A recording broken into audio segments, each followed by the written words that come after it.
தமிழ் என்பதன் பொருள் என்ன? தமிழ் என்கிற பெயர் எப்படி வந்தது? தமிழ் என்கிற பெயரை ஏன் வைத்தார்கள்?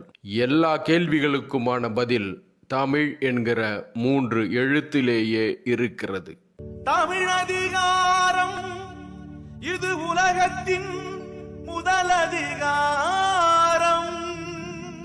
தமிழன் தன் உறவுகள் அனைத்தையும் தம்முடையது என்கிற உரிமையிலேயே பெயர் வைத்து அழைத்தான். தன் அம்மாவை உரிமையோடு தன்னை ஈன்றவள் என்றான்.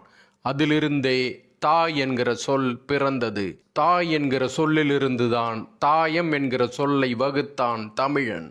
தாயம் என்றால் ஆளும் உரிமையை பெறுதல் என பொருள். தமிழர் விளையாட்டில் கூட தாயம் விழுந்தால்தான் விளையாடத் தொடங்கும் உரிமை கிடைக்கும். அப்பாவை உரிமையோடு தன் அப்பன் என்றான். அதுவே தகப்பன் என ஆனது. அதைப் போலவே தனக்கு முன் பிறந்தவனை தன் அண்ணன் என உரிமை கொண்டு அழைத்தான். அதுதான் தமையன் ஆனது. தனக்கு முன் பிறந்தவளை தன் அக்கை என உரிமை கொண்டு அழைத்தான். அதுதான் தமக்கை ஆனது. தனக்கு பின் பிறந்தவனை தன் பின்னவன் என உரிமை கொண்டு அழைத்தான். அதுதான் தம்பி ஆனது.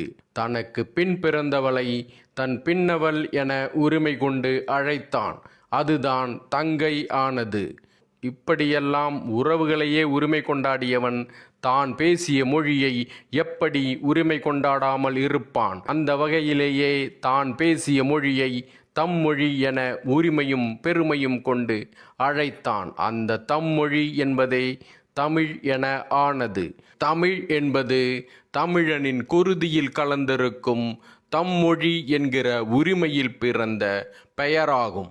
தமிழ் அதிகாரம் இது உலகத்தின் முதல் அதிகாரம்.